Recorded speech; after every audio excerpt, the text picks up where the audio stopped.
¿Qué tal? Buenos días. Comenzamos un nuevo programa Parlamento donde resumimos la actualidad de la Cámara Regional. Además, inauguramos la sección de entrevistas a los miembros de la mesa con la diputada Esther González de Nueva Canarias, quien nos ha hablado de la necesidad de importantes cambios en la comunidad autónoma, tanto en el plano social como en el económico.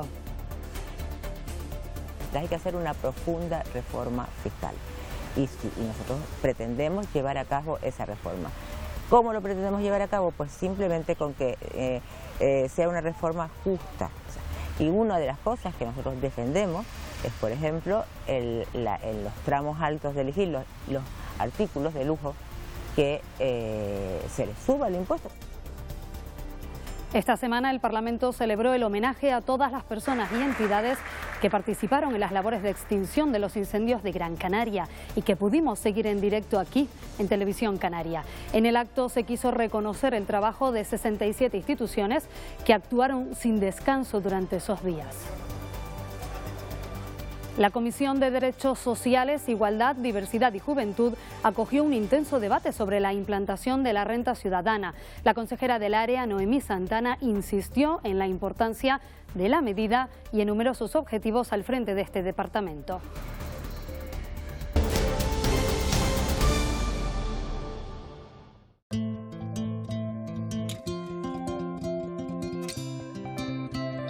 Recibimos esta semana a la vicepresidenta del Parlamento, Esther González González, diputada de Nueva Canarias.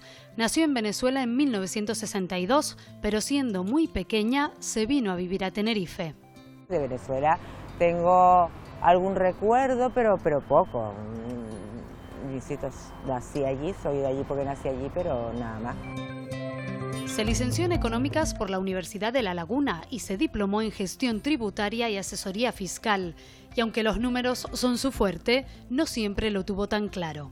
No fue una decisión mía particular, yo quería hacer arquitectura, pero bueno, por diversas circunstancias, pues al final le hice caso a mi padre, hice Económicas. Ha sido profesora de la universidad y conoce bien instituciones como el Gobierno, el Cabildo de Gran Canaria o la Audiencia de Cuentas.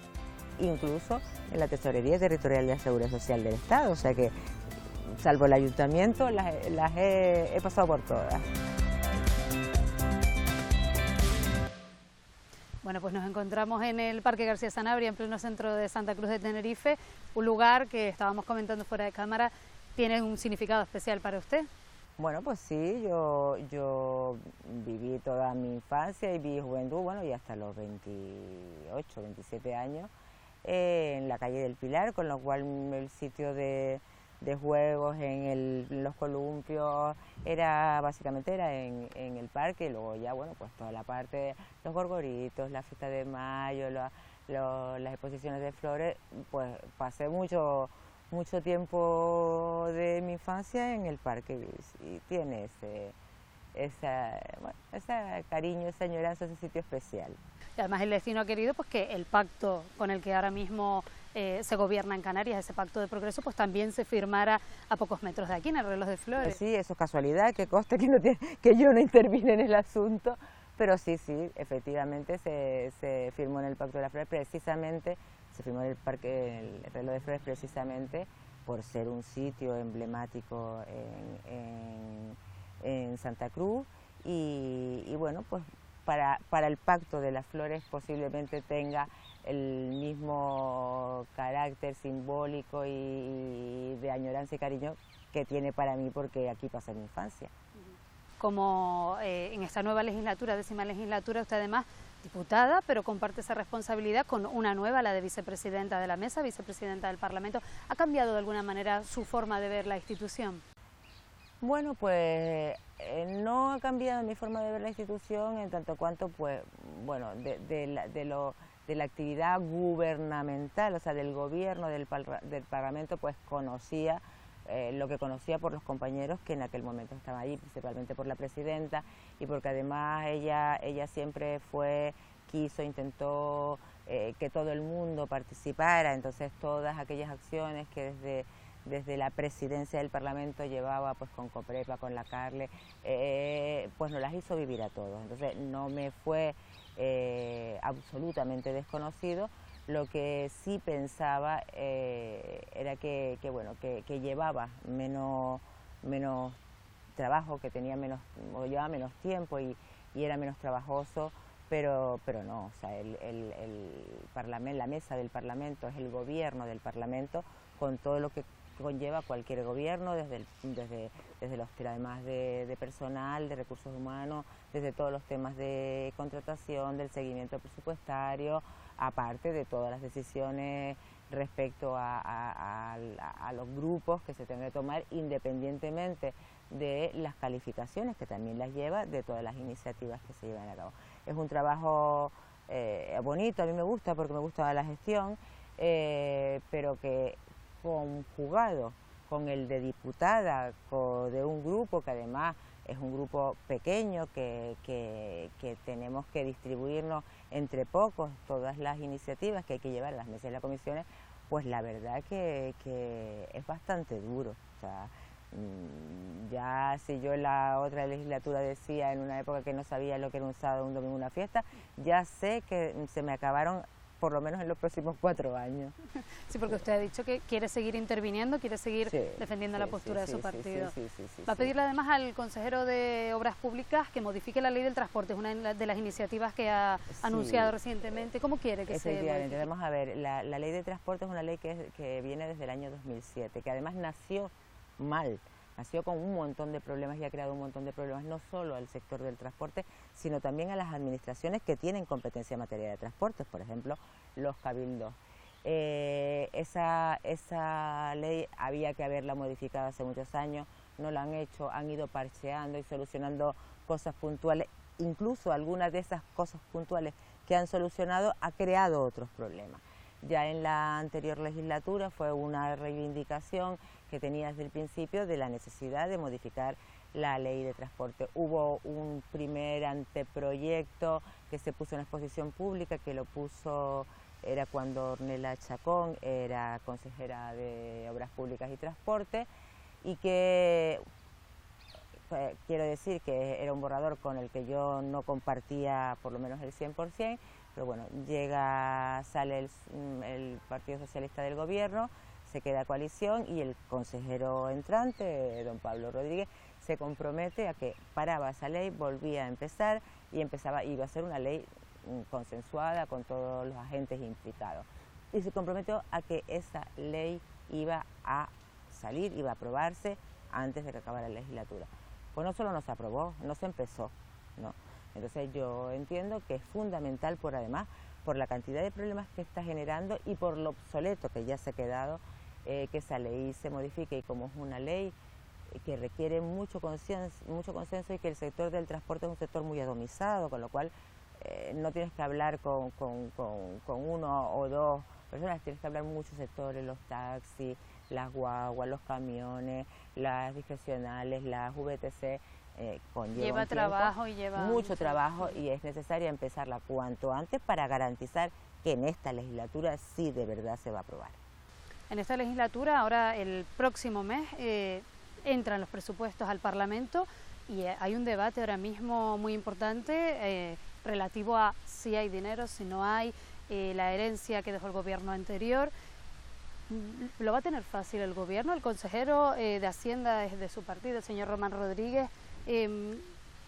¿Cómo lo ve? Vamos a ver, yo entiendo que no lo va a tener. O sea, al día de hoy, te digo, no lo tiene nada fácil. No lo tiene nada fácil por 2 razones.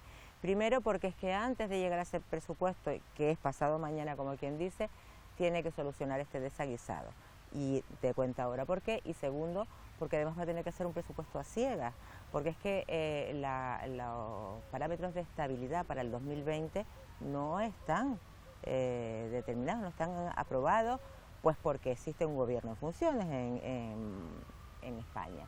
Entonces, realmente, por una parte van a hacer un gobierno a ciegas y por otra tiene que dedicarle mucho tiempo a solucionar esto antes de que vaya a ser el otro presupuesto, para poder saber a qué atenerse.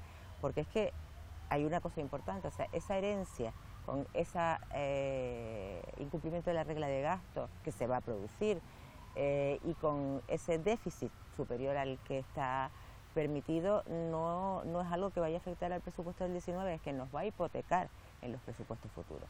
El consejero actual, el consejero de Hacienda, don Román Rodríguez, se ha comprometido a solucionarlo, obviamente en las medidas de las posibilidades, pero a llevar a cabo todas aquellas acciones que por lo menos reduzcan el incumplimiento de la regla de gasto, o que ese incumplimiento sea el menor posible, y exactamente lo mismo con el déficit.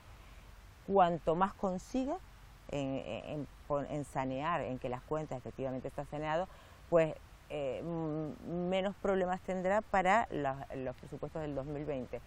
Cuanto menos lo consiga, más problemas tendrá para los presupuestos del 2020 y del 2021, porque quedan hipotecados en la cantidad que nos hayamos pasado en el 19. En cualquier caso, sigue la otra parte, que es la de estar a ciegas.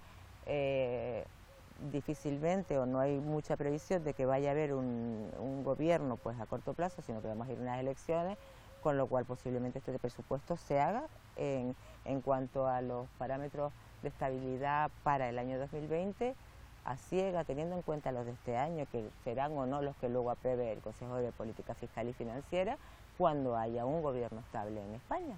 ¿Y al final se va a hacer reforma fiscal en Canarias? Vamos a ver, sí. Lo que pasa es que aquí hay una venta distorsionada y yo creo que interesada de la reforma fiscal.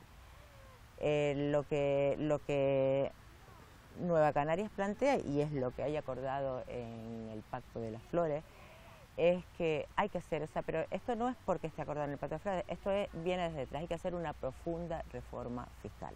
Y sí, y nosotros pretendemos llevar a cabo esa reforma. ¿Cómo lo pretendemos llevar a cabo? Pues simplemente con que sea una reforma justa, o sea, con que sea progresiva, con que paguen más los que más tienen y los que más ganan, y paguen menos pues aquellos que menos tienen y menos ganan, de manera que eso permita, entre otras cosas, una mejor redistribución de la renta. ¿Qué ocurre? Eso significará pues mover impuestos, algunos a la baja, algunos al alza. Y una de las cosas que nosotros defendemos es, por ejemplo, en los tramos altos de elegir los artículos de lujo, que se les suba el impuesto. O sea, es que yo entiendo que los bienes básicos, aquellos que consume todo el mundo, toda la población, independientemente de su nivel de renta, pero también las rentas más bajas deben tener una tributación blanda. Pero lo que no me parece que deba tener una tributación blanda es un coche que vale 80.000 euros. Entonces, como la realidad es que para poder hacer frente a los gastos en sanidad, en educación, en asuntos sociales, en políticas activas de empleo, en todas las políticas que corresponden, cuya responsabilidad la tiene el gobierno, es necesario ingresos, ¿no? Bueno, los ingresos hay que sacarlos del sistema fiscal, y ese sistema fiscal hay que revisarlo, y además hay que adecuarlo a que, insisto, paguen más los que más ganan o los que más tienen.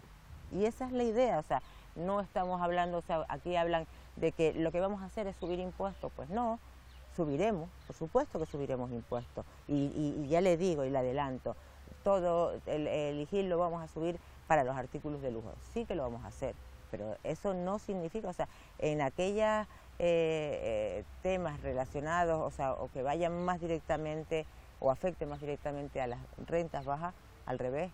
Vamos a llevar una política de bajar los impuestos o de flexibilizar ese tipo de impuestos. Como nos estamos quedando sin tiempo y ya hemos visto la parte política de Esther González, si me lo permite voy a hacerle un par de preguntas del ámbito un poquito más reservado, que los espectadores pues no están tan acostumbrados a ver. Nos ha dicho que desde aquí tiene que irse corriendo para ocuparse de su nieta, en este caso, ¿verdad? Tengo que buscarla en la guardería. Hay que compaginar esa faceta profesional con... Sí, yo no estoy aquí, bueno, estoy aquí ahora sí porque estoy en el Parlamento, pero quiero decir, no vivo aquí, pero mi hija me aprovecha cuando estoy para que me encargue de coger a la niña de la guardería y demás, y hoy me ha tocado. ¿Y cómo se lleva esa, por ejemplo, el que el Parlamento esté en Tenerife, coger aviones? Usted está acostumbrada porque, bueno, ya la legislatura pasada lo hacía, pero ¿cómo se lleva? Yo lo llevo haciendo desde hace 30 años o 30 y tantos años, porque cuando era la legislatura pasada, cuando no era en la Audiencia de Cuentas, donde yo vivía en Gran Canaria y la sede de la Audiencia de Cuentas estaba aquí, y cuando estaba en el gobierno de Canarias, pues exactamente igual, porque tienen 2 oficinas en Gran Canaria y oficinas en Tenerife. no te acostumbras. O sea, yo de verdad que no me acostumbro. Lo de hacer una maleta me pone mala hoy, igual que el primer día, y lo de tener que los aeropuertos y los aviones me pone mala hoy, igual que el primer día, pero bueno, no lo pienso. Lo hago y se acabó. Hombre, se lleva... Ahora yo, pues ya mi hija es grande y tal, lo llevo mejor, pero bueno, no te sientes un poquito gitana todo el día con una maleta a cuesta, pero bueno, es lo que toca. ¿Y en su tiempo libre, el poco que supongo que le queda, qué le gusta hacer? O sea, no, de verdad que ya no tengo, o sea, tenía poco, ya no tengo, o sea, con lo cual me gustaría hacer, si tuviera tiempo libre, pues algo que es lo que a mí me gusta, que es ir a la playa, me da lo mismo si es invierno o verano. Me gustaría tener tiempo para leer algo distinto que todo lo que me tengo que estudiar del Parlamento, y, por decirlo de alguna manera, el poco tiempo que me deja el Parlamento, intento estar con mi nieta. Muy bien, pues muchísimas gracias por habernos dedicado este ratito y no le quitamos más tiempo. Muy bien, muchas Gracias.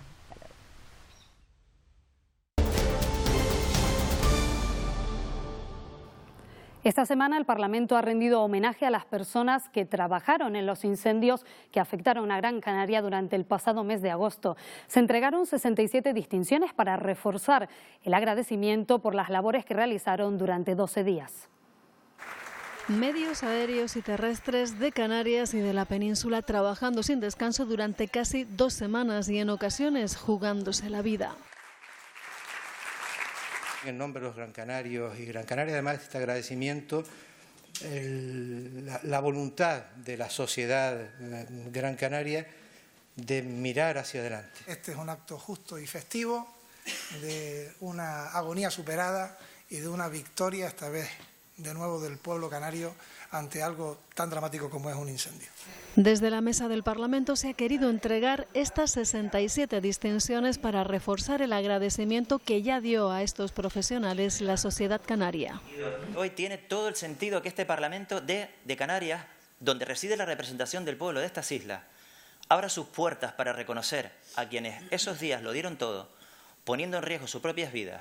La ministra de Trabajo, en representación del Estado, ha dicho que se activarán las medidas necesarias para compensar a quienes se vieron afectados por las llamas. Además, las instituciones han apelado a una reflexión sobre el impacto que el cambio climático tiene en sucesos como estos incendios.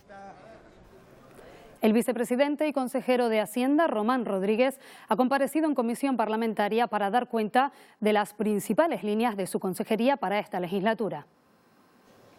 Con la vista puesta ya en la elaboración de los presupuestos de la comunidad autónoma, la oposición insiste al gobierno. Quieren saber cuáles van a ser las prioridades y, sobre todo, si habrá nueva política fiscal. Nos preocupa que su plan, que esa subida de impuestos que quiere aplicar a los canarios, lo que vaya a hacer es poner palos en la rueda en la economía de las islas, y eso va a ser malo, sin duda, para quienes vivimos aquí. ¿Van ustedes en el 2020 a someter a las familias canarias y a los autónomos a una subida de impuestos?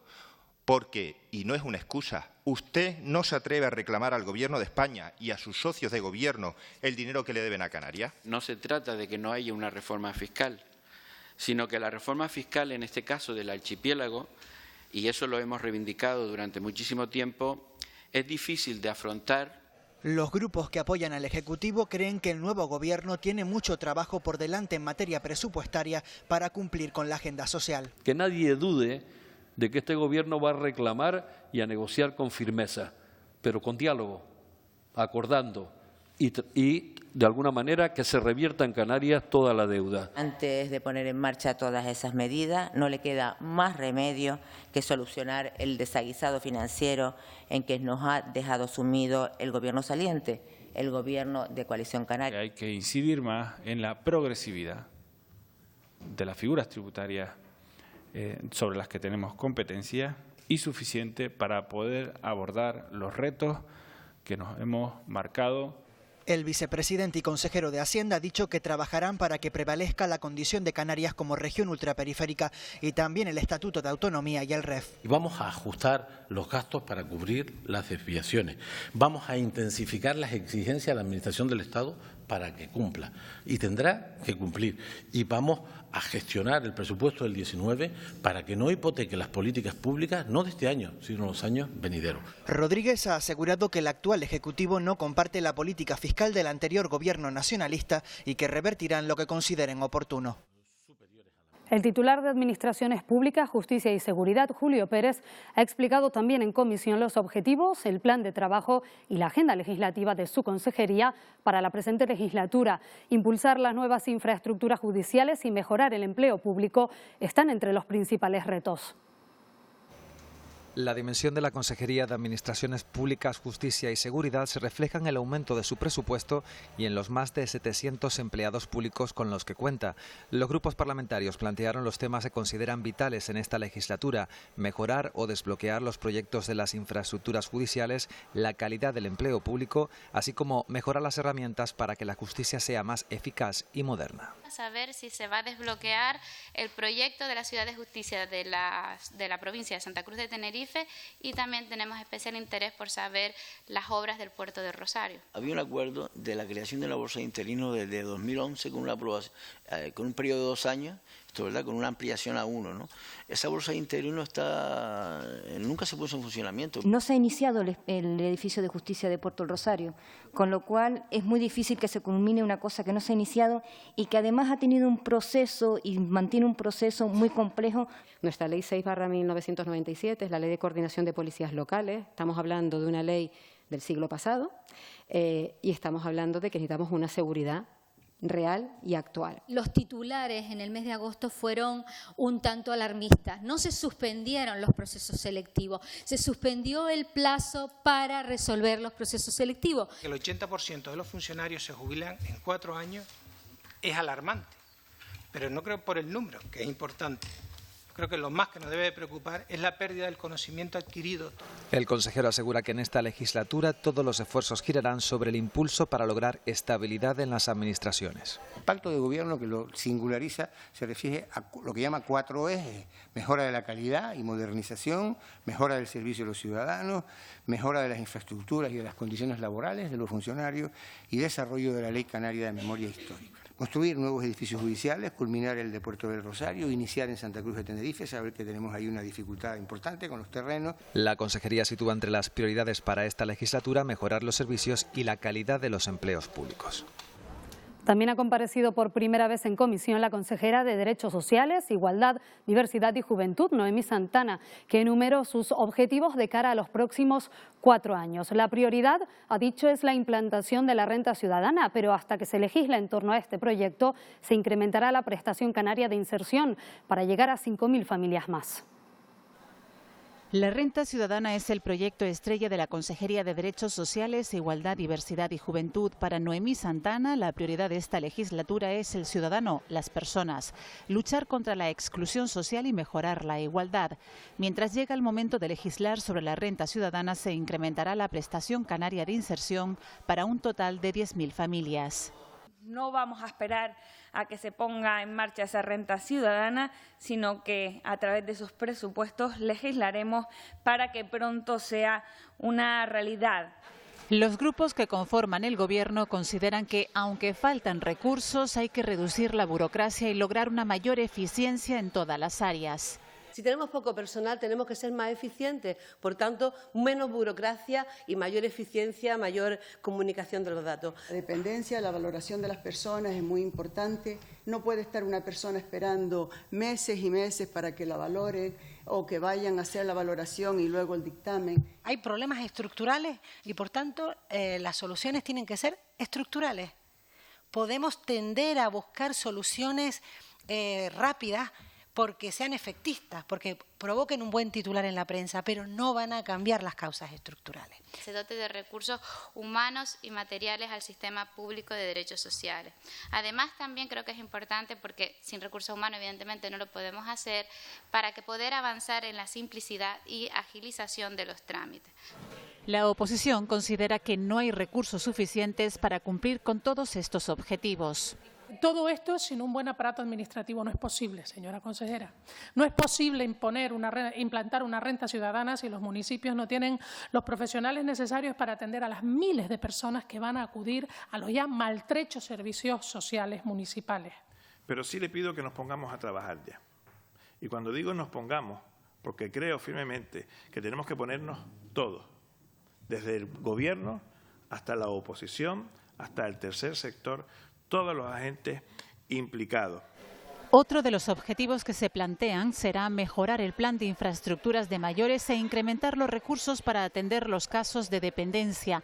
Atención especial para las familias numerosas, facilitando la tramitación de los títulos. Además, se trabajará en un plan estratégico de lucha contra la violencia machista. En este sentido, cada 26 de noviembre se celebrará un debate sobre la igualdad en la comunidad. Esta semana se ha celebrado también la primera comisión de Radiotelevisión Canaria de este nuevo curso político, en la que el administrador único del ente ha explicado, entre otros asuntos, cómo se llevó a cabo el contrato para la difusión de la señal. Los grupos cuestionan si el administrador único tiene o no competencias a la hora de contratar la señal de la radio y la televisión, un contrato de cerca de 23 millones de euros. Ya ha dado conocimiento al Tribunal de Contratos y además cuál ha sido o cuáles han sido las actuaciones adoptadas. En segundo lugar, también quisiera conocer cómo ha resuelto para poder continuar con las señales de los medios públicos en el aire o, tal como se dice en el argot televisivo, se ha evitado el negro. Cuando el informe técnico decía en febrero del 2017, si mal no recuerdo, que los lotes tendrían que ser 4 lotes, de repente aparecen 2 lotes. Y sobre todo, el mayor peso de los lotes va en el lote 1, donde el lote 1 son casi, 21.200.000 euros y el lote 2 solamente 1 millón. A mí lo que me interesa es que a partir de ahora, en función de la resolución del último Tribunal de Justicia que tenga que dictar cómo se tiene que hacer el nuevo contrato, se haga todo conforme a la legalidad. Que cómo se ha realizado el abono de manera mensual en los últimos 1 año y 10 meses y que cómo se motivó la urgencia, porque no sé si lo explicó, dado que era necesaria la licitación. Desde la oposición, el Grupo Nacionalista pide que se aclare qué modelo quiere el nuevo Gobierno para la Radiotelevisión Canaria. Aparte de criticar y de jugar al tablero maldito, alguien tendrá que decir qué quieren hacer, cuál es su proyecto. ¿Tienen el mismo proyecto cada uno de esos partidos? ¿Vamos a un proyecto, a un modelo único absolutamente público? Naranjo Sintes discrepó de que entre sus competencias no esté la contratación de este servicio y explicó en qué punto se encuentra el asunto de la señal. Se ha solicitado por escrito al Tribunal Administrativo de Contratación Pública y reiterado aclaración de la resolución en cuanto a los efectos de la misma y plazo para su cumplimiento. Que yo contrate la señal no interfiere en ningún modelo. Sea el modelo que elija este Parlamento, la señal es necesaria. Sintes también explicó que Radiotelevisión Canaria colaborará en la producción de 7 documentales y largometrajes de ficción para impulsar el sector audiovisual. Carolina Darias, consejera de Economía, Conocimiento y Empleo, expuso en la Cámara su plan de trabajo y también las líneas estratégicas de su departamento. En sus primeros pasos al frente de la Consejería de Economía, Conocimiento y Empleo, Carolina Darias se marca como objetivo conseguir una economía competitiva, justa y sostenible para Canarias. Un plan de mejora que dice pasa por poner en marcha políticas de empleo personalizadas, fomentar la igualdad de género y oportunidades y defender el Estatuto de Autonomía y el régimen económico y fiscal. El desarrollo del nuevo REF va a ser un elemento central, como no puede ser de otra manera, de este Gobierno y de esta consejería. Y me gustaría manifestarles que una cuestión que se cita poco, pero que es muy importante, es el nuevo órgano de defensa de la competencia que establece el REF. Es todo un desafío para hacerlo. Los grupos que conforman el Gobierno han insistido en la necesidad de poner en marcha políticas para dar salida a los 42 millones del Plan Integral de Empleo de Canarias. Estamos siempre malgastando el dinero público simplemente de manera burocrática y eso no puede continuar así. Y creo que eso debiera formar parte como elemento prioritario en las negociaciones con el Gobierno del Estado cuando haya transferencias hacia Canarias, que haya posibilidades de planes plurianuales. Si algo nos ha complacido especialmente es escuchar que pretende desde la Consejería impulsar el Tribunal Laboral Canario y reforzar el servicio de mediación, arbitraje y conciliación. Creemos que este eje no solamente va a fomentar las conciliaciones laborales y de negociación colectiva, sino que además abrirá un nuevo camino de cambio que los trabajadores y trabajadoras del servicio han solicitado. El objetivo más preocupante, razón por lo que lo nombró en primer lugar, de mejorar la inserción de las personas desempleadas en empleos de calidad, es también obvio que esta mejora está muy relacionada a su vez con la mejora de la economía en términos globales. Una transferencia de fondos que la oposición considera insuficiente, entre otras cosas por la amenaza de un Brexit duro. Este Gobierno de Canarias y usted como consejera de Economía, Empleo y Conocimiento va a tener que afrontar la crisis económica que le viene a Canarias y de la que todos los sectores ya le están avisando desde hace bastante tiempo. Y como usted dice, hay muchos indicadores que están cambiando la tendencia y que incluso se están poniendo en rojo. Con ese otoño complejo del que ya ha hablado mi compañera, pues la verdad, muy preocupada respecto a la afectación que esto puede tener en los hogares canarios, no solo en aquellos que no consiguen empleo, sino en los que tienen empleos precarios, cuya situación va a empeorar. Lo que necesita es analizar las actuales políticas que se vienen desarrollando y eliminar aquellas que no sean prioritarias y aplicar aquellas que su Gobierno estime más conveniente, antes de ir a lo fácil, que es subir los impuestos o crear otros nuevos. Sobre la mesa también se ha puesto de manifiesto la necesidad de crear un nuevo sistema para el reparto de los fondos del FEDECAM. ¿Saben ustedes que tanto nuestra posición geoestratégica?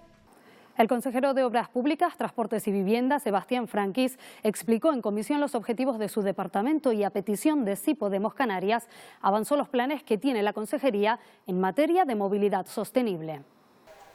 Nueva etapa en la Consejería de Obras Públicas, Transporte y Vivienda, un nuevo proyecto que se articula en torno a 3 pilares: justicia social, solidaridad y sostenibilidad. Así lo ha dicho el consejero en su declaración inicial de intenciones en comisión parlamentaria. Entre los grupos, preocupación por la movilidad, pero sobre todo por la vivienda. La comunidad autónoma tiene 2 herramientas potentes para esto, Visocan y el Instituto Canario. Yo creo que hay que revisar el funcionamiento de esas 2 herramientas y adaptarla al momento actual. Pero sobre todo la urgencia de las carreteras en Canarias es mejorar la seguridad de las existentes. Esa es la urgencia. Canarias necesitaba un cambio y la gestión de las obras públicas también. Al igual que el cambio político es una realidad inapelable, estamos convencidos de que esa nueva etapa ya ha llegado en la obra pública. Sin perder de vista la movilidad aérea, con la cogestión de los aeropuertos canarios sobre la mesa y la necesidad de mantener las bonificaciones a los residentes. Los aeropuertos canarios podamos ser hub aeroportuario tricontinental, que sería fundamental para un desarrollo económico mucho más certero de Canarias. Con lo cual, yo creo que tenemos que exigir, en base a la aprobación del estatuto, la cogestión y de nuestros aeropuertos canarios. Ya sea el 75%, tampoco hay que empeñarse en una medida porque sí, porque fue una red de rentabilidad electoral para alguien. Si el 75% no funciona, sino que es otra cosa lo que tiene que funcionar, pues buscar la medida que funcione. Me gustaría saber si existen al menos algunas líneas que, manteniendo el mismo, van a plantear solución a ese incremento entre el 20 y el 40% que está existiendo en los billetes entre Península y Canarias, entre Canarias y Península. Estuve presente ayer en el Ministerio, como saben, hablé con el secretario de Estado y hablé con el propio ministro y en ningún caso no se le pasa por la cabeza a nadie, sinceramente a nadie por la cabeza, que esté planteando ni entrar en este debate de replantearse la ayuda, la subvención del 75%. En este sentido, el consejero ha anunciado que en 15 días mantendrá una reunión con el Gobierno balear para analizar la subida en el precio de los billetes y plantear una estrategia común.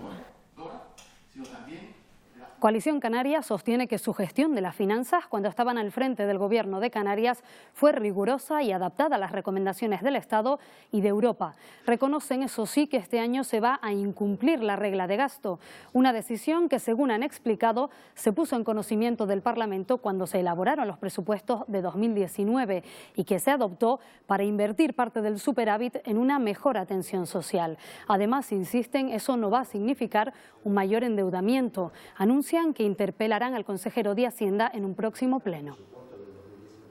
Y eso no significa ni que se vaya a tener endeudada la comunidad autónoma, sino simplemente del superávit que nos sobraba poder utilizar una parte de ese dinero, de los 468 millones, una parte, para poder devolver derechos sociales y poder tener una mejor sanidad y educación en todos los canarios. Nos gustaría saber si ellos están en contra de eso o no. El presidente de Canarias, Ángel Víctor Torres, ha respondido al gobierno saliente sobre el estado de las cuentas autonómicas. Torres ha afirmado que es indiscutible que dejaron un agujero por decisiones, a su juicio, electoralistas.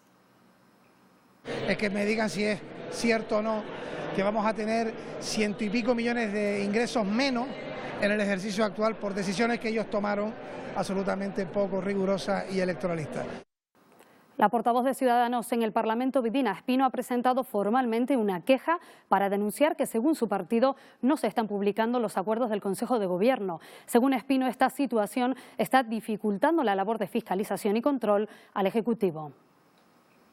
Desde el 8 de julio no se publican los acuerdos del Consejo de Gobierno en el portal web del Gobierno de Canarias, como debe hacerse según el artículo 17 de la Ley de Transparencia. Así que vamos a presentar un escrito, una queja, una denuncia ante el comisionado de Transparencia para que inste al Gobierno de Canarias que cumpla la Ley de Transparencia y que publique esos acuerdos del Consejo de Gobierno. Desde el Grupo Parlamentario de Coalición Canaria consideran que el hecho de que el Gobierno del Estado se encuentre en funciones no es impedimento para que se liberen las entregas a cuenta que quedan pendientes con las islas. Proponen que se haga mediante un decreto ley. Que el Gobierno de España de manera urgente apruebe un decreto ley que permita, por razones de interés general, y no hay más interés general que los servicios públicos esenciales, la sanidad, la educación y los servicios sociales, que son cantidades que el Estado adeuda a Canarias y al resto de comunidades autónomas, que van destinadas a esos servicios públicos y que está reteniendo. El pleno de la próxima semana comenzará media hora antes de lo habitual, será a las 11:30. Y la mesa del Parlamento ha decidido además que se reduzcan los tiempos de intervención para que el debate sea más dinámico. Le hemos propuesto a los grupos parlamentarios, lo han aceptado, lo vamos a poner en práctica en este pleno, una reducción de los tiempos de intervención de los grupos parlamentarios, sobre todo en las comparecencias y en las proposiciones no de ley, a efectos de agilizar un poco el contenido del pleno y poder debatir con orden. Hasta aquí el programa de esta semana. Ya saben que pueden seguir la actualidad informativa en los Telenoticias y en Canarias Radio, también a través de la web rtvc.es y en nuestras redes sociales. Que tengan ustedes una feliz semana.